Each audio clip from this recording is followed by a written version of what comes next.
tubuh dalam public speaking? Maka dari itu, tontonlah video ini karena aku akan membahas mengenai hal tersebut. Halo teman-teman semua, Assalamualaikum warahmatullahi wabarakatuh. Sebelumnya, perkenalkan saya Revinia Amanda, mahasiswa Universitas Muhammadiyah Metro semester 3, Prodi Pendidikan Agama Islam. Di sini, aku akan membahas mengenai seberapa pentingkah ekspresi wajah dan bahasa tubuh dalam public speaking. Ekspresi adalah bentuk komunikasi nonverbal yang dimana itu sangat penting dan juga sangat kuat banget untuk berinteraksi dan juga berkomunikasi. Nah, ketika kita mengeluarkan yang namanya mimik wajah ataupun ekspresi, kita itu memberikan informasi kepada orang yang kita tuju apa yang kita rasakan. Ekspresi juga banyak kan teman-teman, ada ekspresi bahagia, ekspresi marah, ekspresi sedih, ataupun ekspresi kecewa. Itu menjadi hal penting nih untuk kita sebagai public speaker, sebagai guru, sebagai MC, sebagai moderator, dan lain sebagainya. Nah, setelah ekspresi ada juga nih yang harus beriringan dan berdampingan dengan ekspresi, yaitu adalah postur tubuh. Postur tubuh itu menunjukkan rasa kepercayaan diri kita sebagai pembicara dan juga kenyamanan nih teman-teman sebagai audiens. Karena ketika kita memberikan postur tubuh yang positif, itu memberikan hal nyaman kepada audiens, terasa tidak canggung dan lain sebagainya.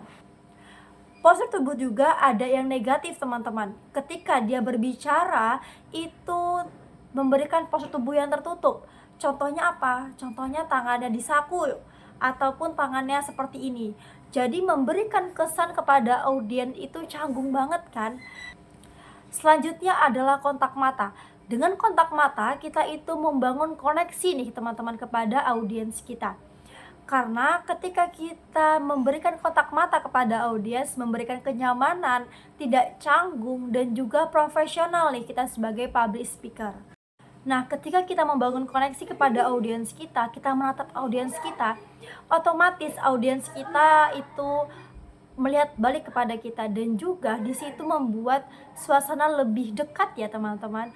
Jadi ketika kita berbicara pun kita enak ngobrol, tidak canggung. Juga harus ingat ketika kita menatap audiens itu jangan satu arah saja teman-teman. Ketika kita menjadi pemateri nih contohnya dan itu banyak orang, jadi kita natapnya itu sudut kanan kita tatap, tengah kita tatap, dan kiri pun kita tatap. Jadi kayak jangan ada yang anak tiri gitu. Bayangkan teman-teman ketika kita mendapatkan materi nih, ternyata pematerinya itu nggak kontak mata. Jadi mata dia tuh cuma ke bawah saja.